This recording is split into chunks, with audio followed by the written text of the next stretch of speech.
Hello' everyone, যিহেতু বহুত দিন ধৰি মিনি ভ্লগ বনোৱা হোৱা নাছিল, ভাবিলোঁ আকৌ ষ্টাৰ্ট কৰোঁ বুলি। ৰাতিপুৱা গা পা ধুই উঠি ওচৰতে ভাগৱত পাঠ হৈ আছিলে, তালৈ মা আৰু মই গৈ দুইজনে সেৱা কৰি আহিলোঁগৈ।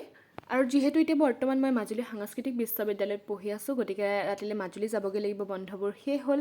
আৰু এইবাৰ মাজুলী ফুৰিবলৈ মোৰ লগত পেহীহঁতো যাম বুলি কৈছে, গতিকে ভাগৱত পাঠৰ পৰা আহি অলপ ৰেষ্ট লৈ পেহীহঁতৰ ঘৰলৈ গ'লোঁ।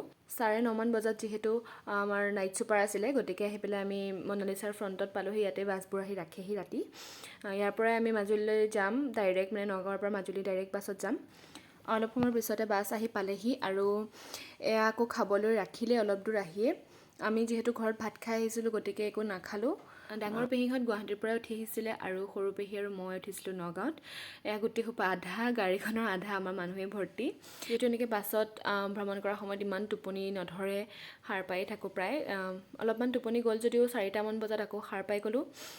আৰু বহুত দূৰ বাকী, যিহেতু মাজুলী পাবলৈ এতিয়াও প্ৰায় 3-4 ঘণ্টামান বাকী আছিলে, গতিকে আকৌ শুবলৈ চেষ্টা কৰিলোঁ। আৰু একেবাৰে মাজুলী গৈহে সাৰ পাইছোঁ। আৰু এয়া বৰ্তমান আমি পাই গ'লোহি মাজুলী। মই থাকোঁ গড়মূৰ সৰু সত্ৰৰ ওচৰত, গতিকে আমি গোটেইসোপা ৰুমলৈ বুলি গৈ আছোঁ। আৰু আজিলৈ ইমানেই। বাই বাই, নেক্সট মিনি ব্লগত আকৌ লগ পাম।